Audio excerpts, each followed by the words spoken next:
We know what Israel's policies are. Nothing Israel's doing is taking us by surprise.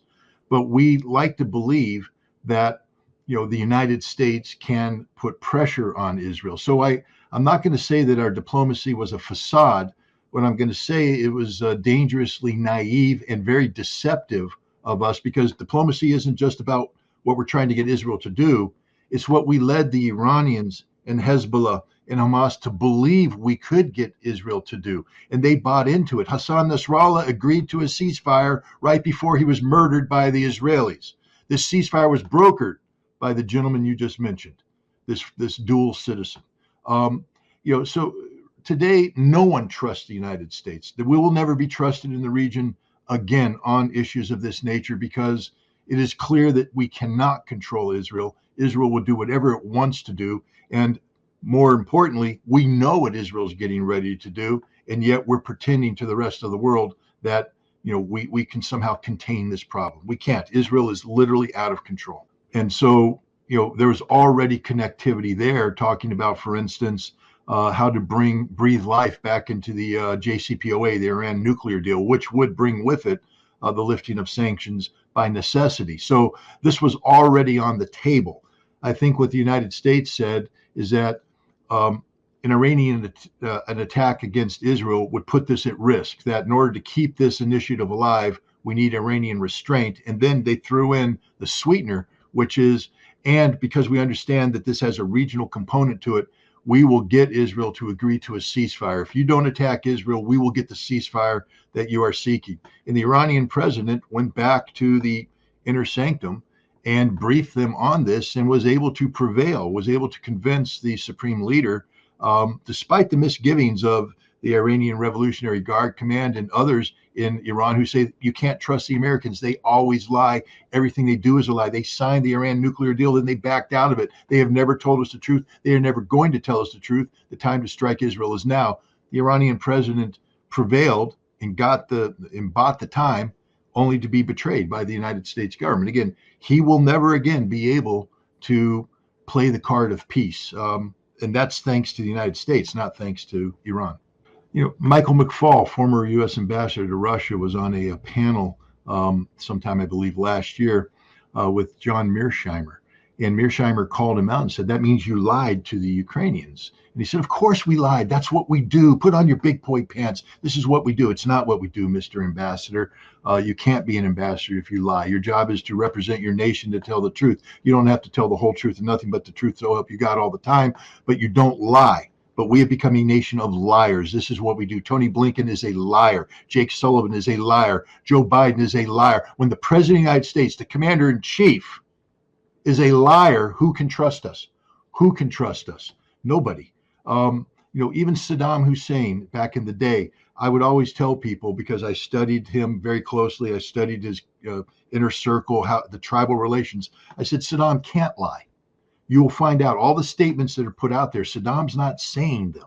Other people say them. Saddam is a tribal leader. Saddam's a man who sits down with his khas, the 5 circles of his family, and they look to him, and he can't lie. He has to tell the truth. He doesn't have to tell you the whole truth, but he's not going to outright lie, because he loses face. He loses credibility as a leader. Joe Biden, you lost face. You lost all credibility. Donald Trump, I'm warning you. Stop lying. But American leaders lie. That's what we do. The American public has come to accept it, and we've forgiven them for it. We keep voting for them in.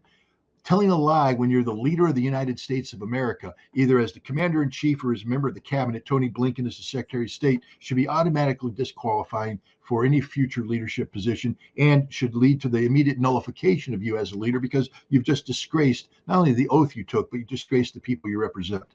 There's every reason to believe that Israel does have nuclear weapons. The United States has been engaged in very secretive talks with the Israelis about their nuclear weapons program that date back to Richard M. Nixon, where the United States acknowledged Israel as a nuclear state, but then said you have to have plausible deniability built into your official posture, because if you publicly come out and say you have nuclear weapons, it creates legal problems for us in America. So we have acted as if they do have them.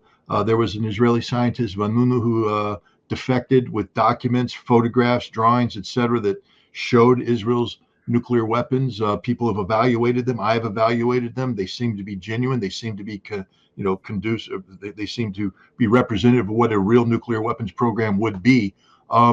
So I believe strongly that Israel does, in fact, have a viable, active nuclear weapons program. The United States is fully capable of killing Arabs anytime, any place. We never hesitate to kill Arabs. We don't need Israel to kill Arabs. What we need Israel to do is create a force of instability in the region. It's easy to kill Arabs. We do it on a daily basis. We can starve them to death. We can blow them up with bombs. We've done it. We've killed millions of Arabs. Again, far more Arabs have died because of the United States than because of Israel. So this is a totally incorrect analysis, because it's predicated upon a factually incorrect notion that we need Israel to kill Arabs. We kill Arabs better than anybody in the world. We've proven that, and we can prove it again if we want to. Why have we killed Arabs? Because we don't care about them. They're not people to us. Look at the terms we use.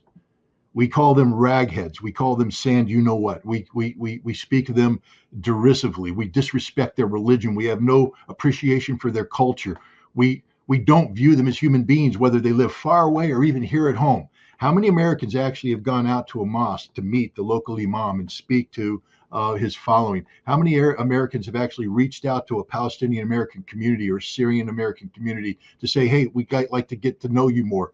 I've been invited to them, into their homes, to restaurants, to sit down and break bread with them. These are amazing people. These are human beings. And once you realize that, you realize how evil our policy is towards the Middle East, because we treat them like human animals, just like the Israelis do.